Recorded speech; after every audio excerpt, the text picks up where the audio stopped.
Israeli प्रधानमंत्री ने संपूर्ण गाजा शहर को खंडहर बनाने का फैसला कर लिया है। आईडीएफ गाजा की बची हुई बहुमंजिला इमारतों को निशाना बना रहा है और इन हमलों को बेंजामिन के दबाव नीति से जोड़कर देखा जा रहा है। बेंजामिन नेतन्याहू ने हमास के सामने हमले रोकने के लिए 5 शर्तें रखी हैं। अब इजरायल सेना गाजा शहर में बची हुई इमारतों को टारगेट कर रही है ताकि हमास बेंजामिन की शर्तों को स्वीकार कर ले।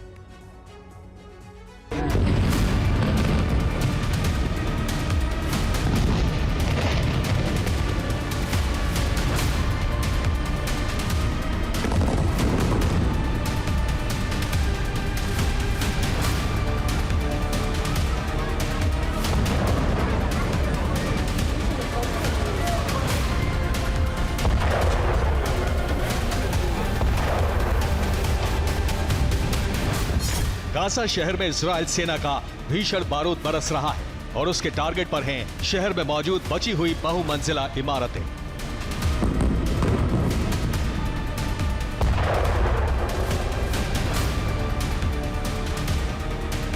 ये गाजा शहर का वीडियो है जहां आईडीएफ ने मुश्तहा टावर पर एयर स्ट्राइक कर उसे तबाह कर दिया।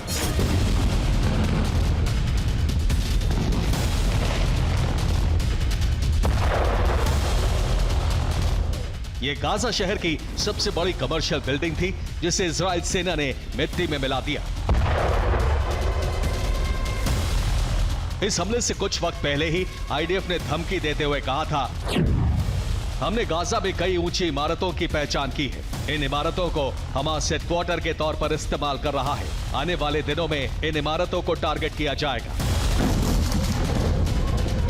इस धमकी के चंद मिनटों बाद ही आईडीएफ ने मुश्तहा टावर को तबाह कर दिया।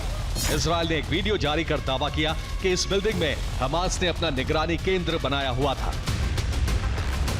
इमारत के नीचे से हमास का अंडरग्राउंड टनल रूट भी होकर गुजरता था।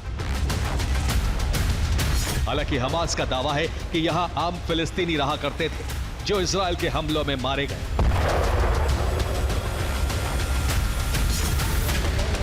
रिपोर्ट्स की माने तो इसे बेंजामिन के फाइनल गाजा प्लान का हिस्सा माना जा रहा है। दरअसल इजरायली प्रधानमंत्री ने हमास के सामने हमले रोकने के लिए 5 शर्तें रखी।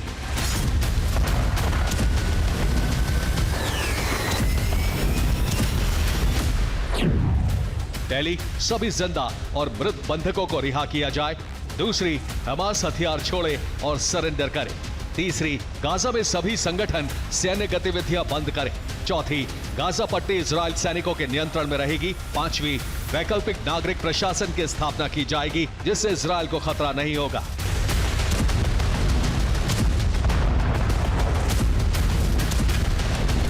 माना जा रहा है कि बेंजामिन गाजा में ऊंची इमारतों को निशाना बनाकर हमास पर दबाव बनाने की कोशिश में है ताकि हमास उनकी शर्तों को स्वीकार कर ले।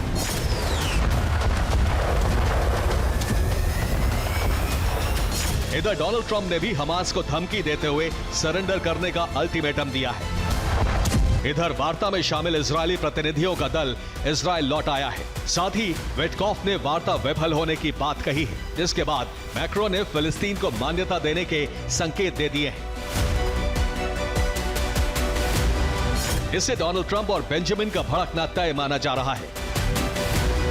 दरअसल ट्रंप के दूत विटकॉफ ने साफ साफ कहा है कि अगर फ्रांस फिलिस्तीन को मान्यता देता है तो ये हमास को समर्थन देने जैसा होगा और इसे कामयाबी मानते हुए हमास कभी सरेंडर नहीं करेगा।